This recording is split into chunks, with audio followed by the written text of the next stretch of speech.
Quatrième étape du rallye des Pharaons. Les pilotes s'élancent pour une boucle de 315 km autour du bivouac de Baharia.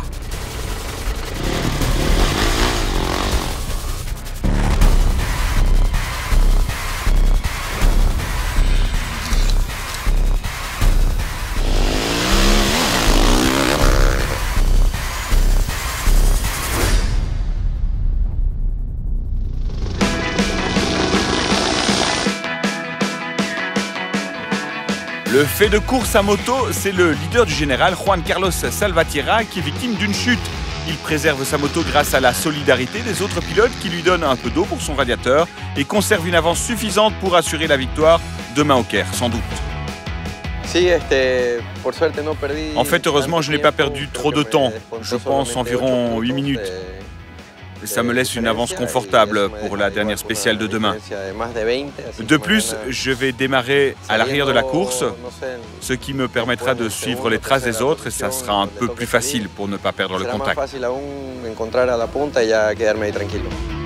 La chute de Salvatierra profite au Vénézuélien Nicolas Cardona qui décroche la victoire de spéciale, tandis que son collègue Rafael Eraso finit 5e.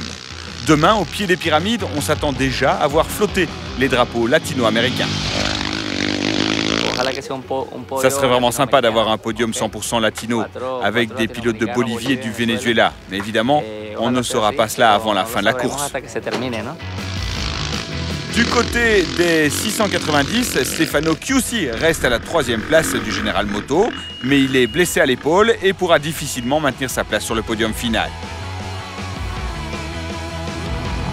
Rafał Sonik est le plus rapide des quadeurs. Il est 2e du classement motoquad de l'étape.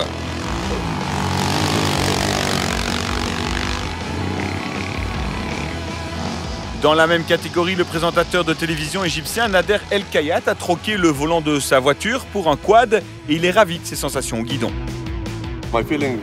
Honnêtement, je prends énormément de plaisir sur ce quad. Ça me donne une seule envie, c'est de poursuivre la Coupe du Monde dans la catégorie.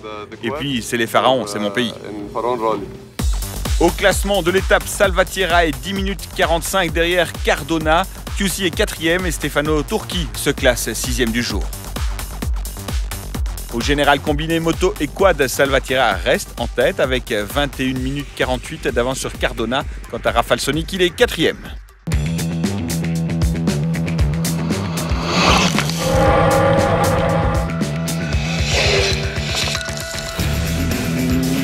On passe à présent à la course auto avec le Tchèque Miroslav Zapletal qui joue la prudence et reste 6e au classement général.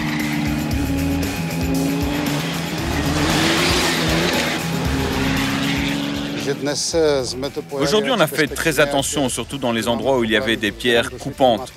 En fait, on est parti avec des pneus à moitié usagés et fort heureusement, on n'a pas crevé. En tête de la course, la bagarre continue de plus belle entre Nasser Al-Attiyah sur Mini et Yazid Al-Raiji sur Toyota. Aujourd'hui, Nasser ouvrait la piste, Yazid suivait ses traces, il grappille 44 petites secondes et reste très confiant pour la dernière étape. En fait, c'est une bonne tactique pour nous, on le suit et demain on adaptera exactement la même stratégie. On a une avance d'environ 9 minutes, je suis honnêtement persuadé qu'on va rester en tête demain. Au classement d'étape, on note aussi que Eric Van Loon a pris la 3e place à 6 minutes 27 de Al-Raiji. Marek Dabrowski est numéro 4. Au classement général, le top 3 reste stable, tandis que Van Loon remonte une place et Vladimir Vassiliev descend en 5e position. Demain, ultime étape du rallye des Pharaons 2014, encore 326 km de spécial avant la délivrance au pied des pyramides de Gizeh, au Caire.